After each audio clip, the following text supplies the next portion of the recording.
Imagine waking up on your birthday, only to have a bizarre encounter that unlocks incredible, unimaginable abilities. What would you do if your world suddenly turned upside down? In Harmon, Northern California, a down-to-earth auto mechanic named George Malley lives a content life in a small rural community where everyone knows each other. He shares his home with his dog Attila and savors the steady peace of his surroundings. George owns Malley's Auto Service, a trusted local business where residents bring their worn-out vehicles, relying on the dependable George and his employees, a young mechanic named Baines and an elderly Spanish man named Thibault. On the morning of his 37th birthday, George rises early, greets Attila, and, hoping this time his dog has finally dealt with the stubborn rabbit that keeps slipping past his carefully constructed garden fence, he steps outside with a premature sense of triumph. However, once in the garden, George is annoyed to see the rabbit calmly munching on his cherished lettuce leaves. Disappointed by Attila's poor guarding skills, he playfully scolds his canine companion. Moments later, before George can devise a new gardening strategy, he is distracted by the sound of a truck approaching his house. Recognizing it as his best friend Nate, George heads out to greet him. As Nate pulls up, he leaps from his truck and, despite knowing George isn't looking for more home renovations, excitedly announces an incredible deal he secured on solar panels. He's bought some for George and asks for help unloading them. Amused by his friend's enthusiasm, George assists while playfully prying for details. "But I see you improved the garden anyway. And that goddamn rabbit still got in there."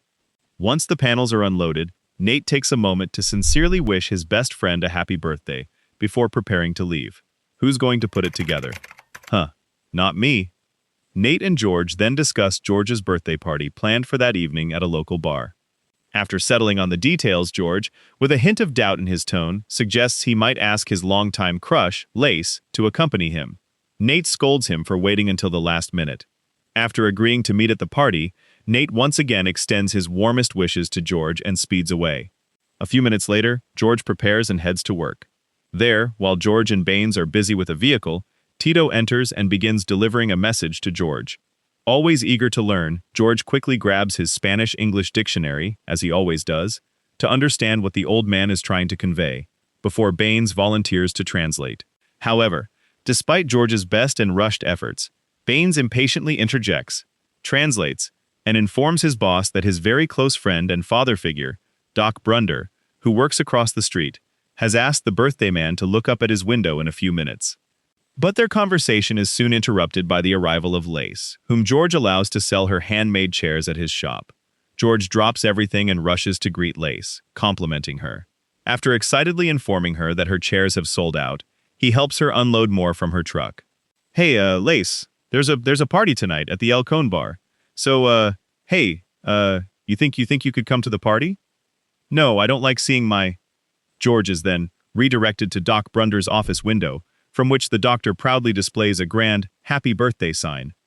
To the shock of Lace and the amusement of the men, Doc playfully moons him. Moments later, as Lace prepares to leave, George runs after her and politely asks her to reconsider, re-inviting her to the party, but fails to convince her. However, instead of feeling discouraged, George, with a smile, sincerely tells her he will keep asking and helps her into her truck.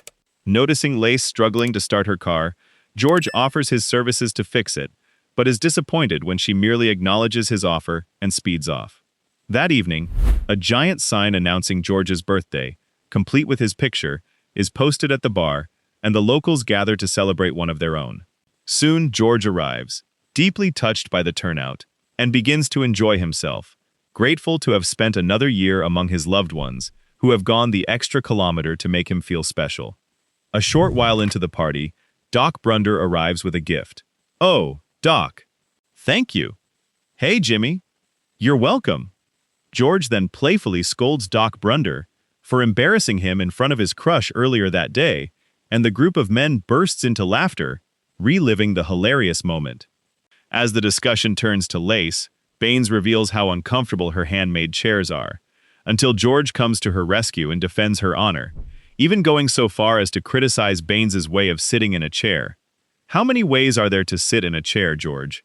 Later, the bartender, Jimmy, provides the men with a free round of drinks in honor of George's birthday, adding to the merriment of the occasion. "You got that potential, George.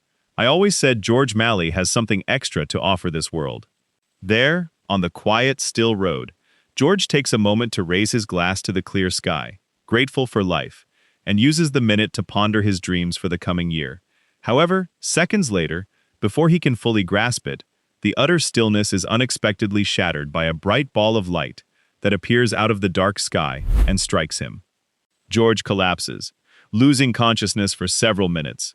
When he wakes up only moments later, he's confused to see that nothing is amiss, and everything is as quiet as it can be. Utterly disoriented, and hoping to find some kind of clue to what had just transpired, George rushes back to the bar. Kind of like, "Hey, there was a noise. Did you hear it?" "Oh." As George begins to doubt himself and what he has just experienced, Doc Brunder snaps him out of his self-reflection, sets up the checkers board, and asks him to focus and play around. But, to everyone's shock, despite having never played the game, George beats his experienced opponent in just a couple of moves and stuns him. Utterly flabbergasted by the outcome, Nate surmises that the doctor must have gifted George the win as a late birthday present and tries to justify the event. After spending a couple more hours, an exhausted George promises Doc a rematch for the next day and prepares to leave. "Thanks, everybody. Happy birthday, buddy. Happy birthday, George." George heads home, excited to finally retire to bed. But once there, sleep completely evades him. George spends hours reading, has an unexpected epiphany, and calls Nate in the early hours of the night. "I figured it out. There's only one explanation to that rabbit. See? He was hiding. I fenced him in." With the vibrant energy of a bright morning, George walks out of the house brimming with excitement, slowly opens both doors of his garden's fence, sits on his deck, and patiently waits. Just as he predicted, the stubborn rabbit quickly walks out while George laughs to himself, celebrating his feat. The next day, at the auto shop, a local man named Roger comes in with a request, and George stuns everyone. Before Baines and Tito can process George's incredible efficiency, another customer arrives requesting service, and to the utter bewilderment of the duo, George gives orders to Tito in fluent Spanish. "Tito, he speaks Spanish better than I do now." "Yeah, better than me too." George then slides under a car to work on it. As he tries to grab a wrench that's out of reach, unbeknownst to him, the wrench is pulled towards him through telekinesis, and he quickly continues his work. George then steps outside to find Lace's truck parked nearby. He approaches it and meets her young kids, Al and Glory. After chatting with the cheerful children for a bit, George tries to seize the opportunity to fix Lace's truck and quickly opens the hood until Lace returns from the store and interrupts him. "I didn't say what I saw. What did it look like? What could it have been?" George then goes to the bar to play chess with Doc. "That's me, Doc." Wait, George. "Oh, what in the hell is going on here?" The locals then try to understand what George is explaining, and taking his word about what he had experienced, they wonder if it's at all related to the sighting. George then dismisses Doc's offer to give him a physical examination at his clinic to ensure he's doing all right, and proceeds to head back to work, until a genuinely mystified Roger runs after him and asks him about the numerous books he reads. About everything. You know, all the things I've wanted to know about and learn. Over the next few months, George spends most of his time deeply immersed in books, studying different disciplines, and delighting himself with vast amounts of new knowledge. After conducting his own in-depth research to understand the solar panel system, George redesigns them to make them far more efficient. He then momentarily shifts his research focus to fertilizers, produces a potent one, and uses it on his garden, which soon flourishes. He also devises better techniques for Nate's pig farming practice and sets it up for his best friend. Despite achieving such major breakthroughs, George can't quite quench his thirst for new knowledge. One evening, George decides to give a couple of Lace's uniquely crafted chairs to his best friend and heads over to Nate's house to present them to him. There, despite failing to convince Nate to appreciate the uncomfortable chairs, which only George truly likes and buys, he takes them inside and leaves them there. Looks like a swap meet blew in here. Talk about needing a woman's touch. As George takes a breath, he realizes that Nate is scanning for shortwave frequencies, which is his hobby. He recognizes a Morse code pattern and, disregarding Nate's cautionary advice that it might be from a nearby Air Force base and best left alone, George opts to record it and take it home to decode. He explains that he no longer knows how to spend the dark hours of the night when the world sleeps, as doing puzzles and reading books has become too simple for him. Hey, why don't we just go outside and box? Let's, split you up again. Ah, the brotherhood. Accepting George's request, Nate sends a response signal, and after the duo hangs out for a bit, George returns home. There, he spends the next few hours reading a book, but soon inadvertently notices his telekinesis ability and is profoundly shaken. Is somebody trying to tell me something? What? The next morning, George heads to Doc's office for a checkup. After sharing that he's still having trouble sleeping, he shyly demonstrates his telekinesis abilities, which utterly astounds the old man. Doc transforms into a boy filled with curiosity and wonder, watching George's fascinating ability over and over again. After a few minutes of excitement, Doc resumes his professional demeanor, promising to get to the bottom of whatever is going on and comforting his friend. One afternoon at the auto shop, as George demonstrates his latest discovery to Tito, with whom he can now communicate without any help, Lace arrives with more of her handmade chairs. Unbeknownst to her, only George buys them, and, excited that most have been sold, he puts them on display. As always, George drops everything to assist Lace, proudly shows her the new batch of tasty tomatoes he has just grown using his potent fertilizer, and asks her to take them home to the kids. However, hoping to maintain her distance and keep him at arm's length, as she always does, Lace politely feigns being in a rush and speeds away after congratulating the mechanic on his achievements. Instead of being discouraged, George loads the basket of tomatoes onto his truck a few minutes later and sets out to drive the long distance to Lace's house, desperately hoping he can finally win her over and convince her to give him a chance. After traveling a few kilometers, George spots Al and Glory playing in a field from afar, and decides to give them a ride as he continues his lengthy journey. George picks wildflowers from the surrounding fields, makes them into a small bouquet with Glory's help, and speeds to the house while playfully getting to know the children. Once at the house, George follows the children's lead and excitedly heads to the backyard, where he finds Lace washing clothes. After handing her the bouquet and describing how much fun the children are, he finally tells her how much he would like the chance to get to know her better. However, before Lace can answer this all-important question, George picks up on subtle environmental cues, frantically requests Lace's phone, and makes a call. Look, I'm just trying to tell you that I felt the compression waves. Okay, there's an earthquake coming. Following Lace's invitation to stay for dinner, George joins the family as they gather around the table and genuinely appreciates Lace's cooking as he eats dinner with them. Delighted to have his company, the kids joke around and have fun with George, spending quality time with him. After a couple of hours, George prepares to start his long journey home. Lace walks him out and politely bids him farewell. However, moments later, as Lace starts cleaning up, just as George had predicted, a minor earthquake shakes the town and scares the single mother, who loads her kids onto her truck and speeds to George's house demanding to know what's going on.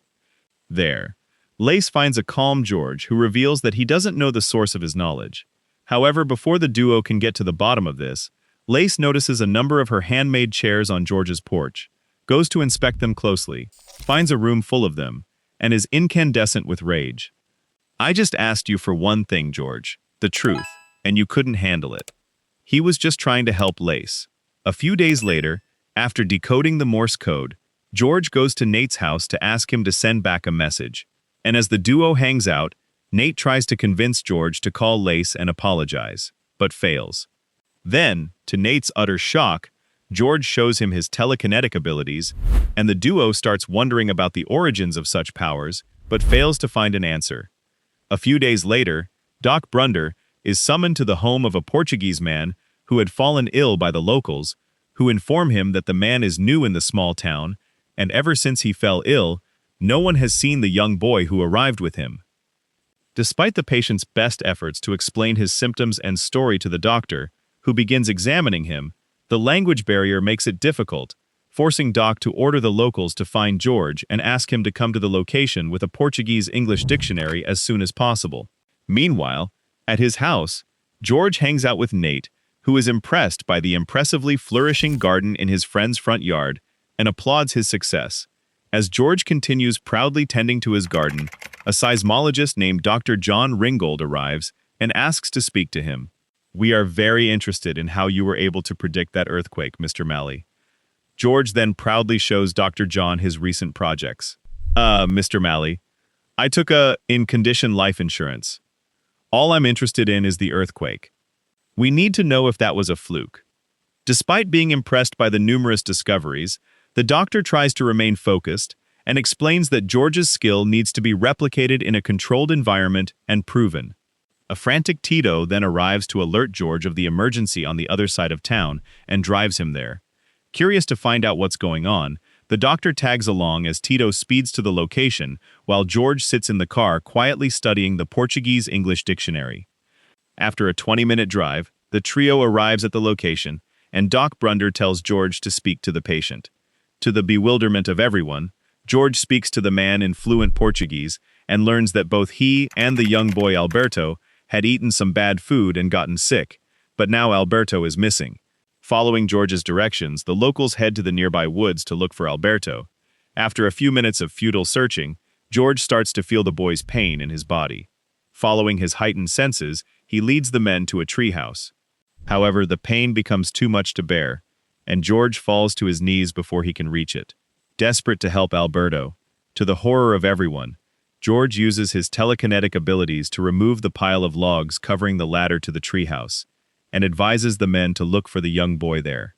Tito quickly climbs up, finds the young boy whimpering in pain, alerts everyone, and soon the boy is rescued and taken to the hospital. In the aftermath, the once doubtful Dr. John, who had required George to prove his skills to be taken seriously, approaches him. "And I'll have somebody from Solar Energy there, and anything else." As George proceeds to head back, he realizes that the locals have still not recovered from the events that took place in the woods, and are all still quietly staring at him with sheer bewilderment. As a concerned George tries to push this out of his mind, Alberto's mother, who had been out all day looking for work, returns home. After learning of everything that had transpired in her absence, she profusely thanks George, who comforts her. That evening, having been informed that Ella is a housekeeper, George visits Nate, whose loneliness has always worried him, and hoping to set him up with Ella, convinces him to hire her as a housekeeper. Despite Ella's ability to communicate in English, George volunteers to teach Nate Portuguese in the name of better communication, and devising a clever scheme, using a tape recorder to unwittingly teach Nate Portuguese compliments and flirtations. On the other side of town, at Lace's house, Al and Glory excitedly narrate George's feat from earlier in the day, sharing how much they like him, and nagging their mother to give him a chance. Yeah, there's been a lot of UFO people coming into town since George saw what he saw. Rocked by the recent events, the small town continues discussing George and his supernatural abilities for the next few weeks. One afternoon, George heads to the bar for a drink, but as soon as he sits down, the locals surround him and start bombarding him with questions about his newfound encyclopedic knowledge, even boldly asking if he's haunted by spirits who inform him of the secrets of the world. Despite being annoyed, George takes the matter lightly, makes a few funny jokes, and tries to ease their concern. However, without getting the hint of his frustration, the locals continue pressing on and testing his limits. Hoping to keep the peace, George ignores the endless questions and walks out of the bar. Once outside, George sees Lace across the street, summons his courage to approach her, and after sincerely apologizing to her for lying about her chairs, asks her to join him on his trip to Berkeley. "I guess I'm scared too." "What for?" "Support?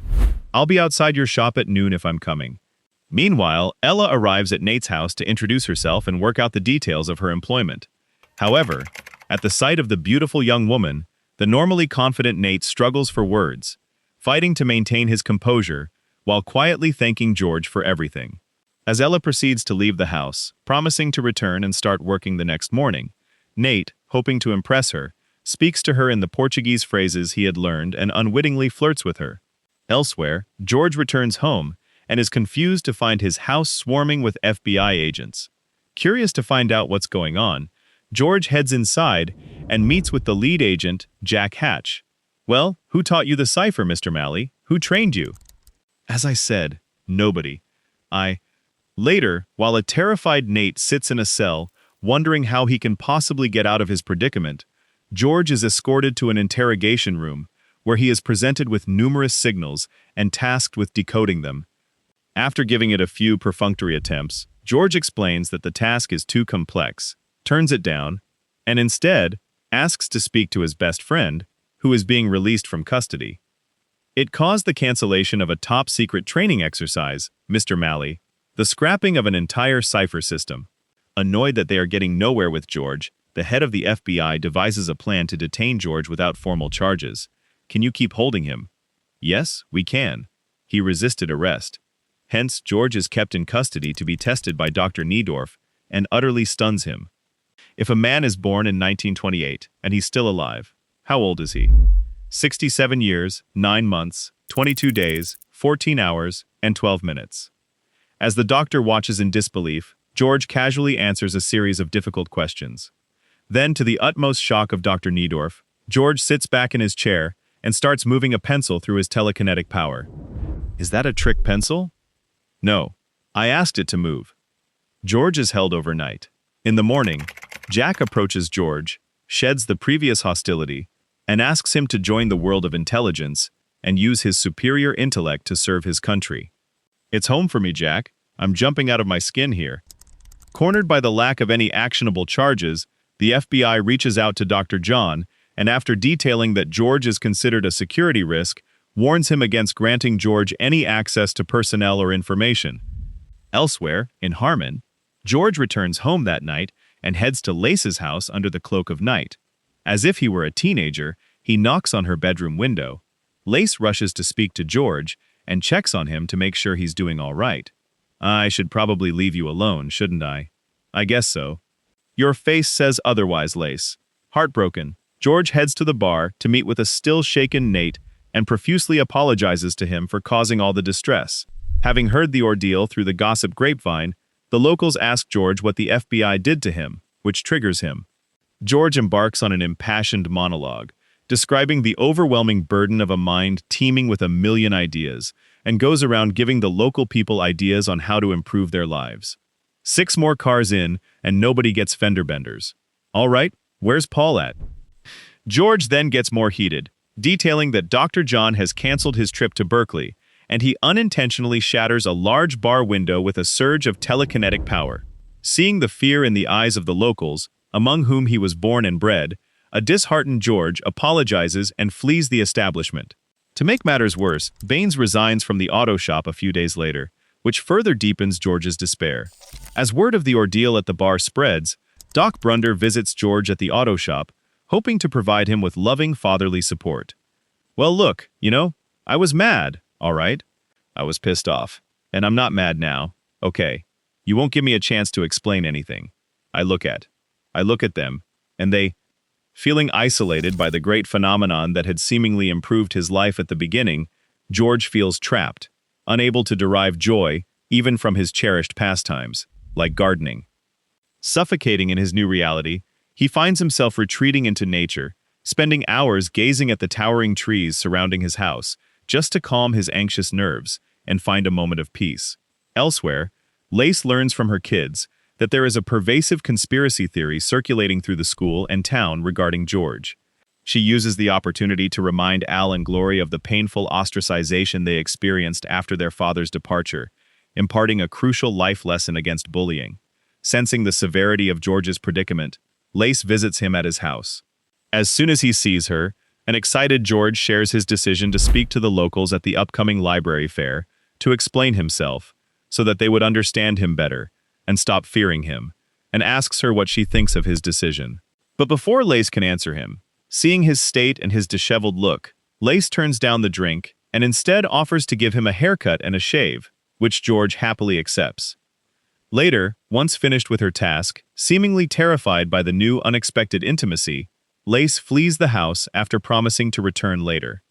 A few days later at the library fair, a dedicated stand showcasing the thousands of books George had devoured in the past 2 months is set up for a Q&A session.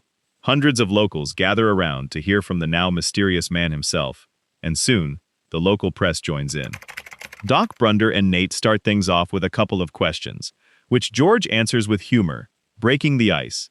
However, as the session goes on, Despite George's best efforts to redirect questions and assumptions away from the ball of light he had seen on the night of his last birthday, and share the knowledge he has learned in a simplified way, it all gets heated and out of hand. Or began the night that you saw the object in the sky. That was a light. In just a few minutes, as George lies on the ground in broad daylight, the same luminous ball of light descends from the clear blue sky, heading directly for him. The next thing he knows, George finds himself in a hospital room and looks out the window from his bed at the tall trees, whose graceful dance in the wind calms his racing mind. To George's relief, Doc Brunder arrives, but before he can reunite with him gleefully, George notices the heartbroken look on his friend's face and wonders what's going on. Unable to utter the words, Doc hesitates for what feels like an eternity, until Nate and Lace, whose faces are also swollen with tears, arrive. Doc finally gives George the sad news. George, there's a tumor in your brain." Doc then approaches George and sits beside him on the hospital bed. "And for a man who's never been a father, I sure feel like I'm losing a son." Unable to keep his tears at bay and maintain his composure, and hoping to give Lace and George some privacy, Nate invites Doc to step outside with him, and the duo leaves. Oh, the sheer heartbreak. George and Lace spend the next few days together at the hospital and cherish every precious moment together. Then, one afternoon, a world-renowned neurosurgeon named Dr. Welland arrives and introduces himself to George. "I'm going to ask for your permission for my team to perform open brain surgery. You could be our greatest teacher, George." To the outrage of Doc Brunder, Dr. Welland goes to court, testifies that his patient is not competent to make his own medical decisions, thereby overriding George's wishes and detaining him at the hospital against his will. Overwhelmed by a profound grief akin to losing a son, Doc heads to the bar that evening and uncharacteristically seeks solace in alcohol. However, after just a couple of drinks, Doc overhears Jimmy, Roger, and Baines, all of whom were once George's friends and whom George tried to help at every chance, slandering the ailing man's character, concocting theories about how he must have deceived everyone into believing his intelligence for so long. Doc, consumed by rage, erupts. "You have to tear him down. What are you so afraid of? What have you got to lose? The hell with all of you. The hell with everyone." Meanwhile, in his heavily guarded hospital room, knowing that he is destined to become a mere scientific experiment, George uses his wit to formulate a plan. He then casually offers an orderly named Cal, whom he has befriended, a pudding spiked with sedatives. Once Cal falls asleep, George dons his uniform and slides right past the agent posted on his door, making his escape. Nicely done. Later in Harmon, as Doc leaves the bar, he hears of this good news from a local cop, who grumbles about being put on alert to drive around searching for George all night. Doc waits until the coast is clear and punctures a tire on the squad car, effectively sabotaging the planned search party, all while laughing to himself. Meanwhile, George rushes to Nate's house, entrusting him with his accumulated research materials for Dr. John. He then gives Nate some letters he wrote for him, along with valuable documents on soil science for his farm. But just before stepping out, George stops. The duo then emotionally embraces, and George runs out of the house and heads to Lace's place. As George gets close to Lace's house, Attila, who is now living with Lace, senses his arrival from a distance, jumps out happily, and greets him. George then reunites with Lace and spends the night there. The next morning, with the help of the kids, George fixes Lace's car, just like he promised her he would. As the trio has fun, Al poses a profound question. "You came here to die, didn't you? I like this place, and, love the people here. Still, after all they put you through." Seeing how upset Al is, George subtly comforts him and teaches him the importance of treasuring each moment, continuing to spend time with them. Later, Jack and his partner come looking for George at Lace's house. As Jack begins his search, Lace seizes the opportunity to impress upon him the gravity of George's situation, imploring him to allow George to die in peace. Touched by the sentiment, Jack does the honorable thing, calls away his partner, and leaves. Relieved, Lace finds George in the field behind her house, engrossed in his ideas, and they spend precious time together. Later that night, while— No, wait, George. It's okay. It's going to be okay. The next morning, Dr. John comes to the house to meet with George. is shocked by the news of his passing and respectfully gathers George's research papers, vowing to continue his groundbreaking work. Lace and her children sit on the porch and cry their eyes out while holding on to each other for dear life. Then, they look at the tall trees by the side of the house and take comfort in their elegant movement in the wind, just like George used to do. A year later, now married to a pregnant Ella, fluent in Portuguese and running a thriving corn farm, Nate and Alberto race through the cornfields to meet Ella by their truck, before heading to the bar where all the locals and George's loved ones have gathered to celebrate what would have been George's birthday.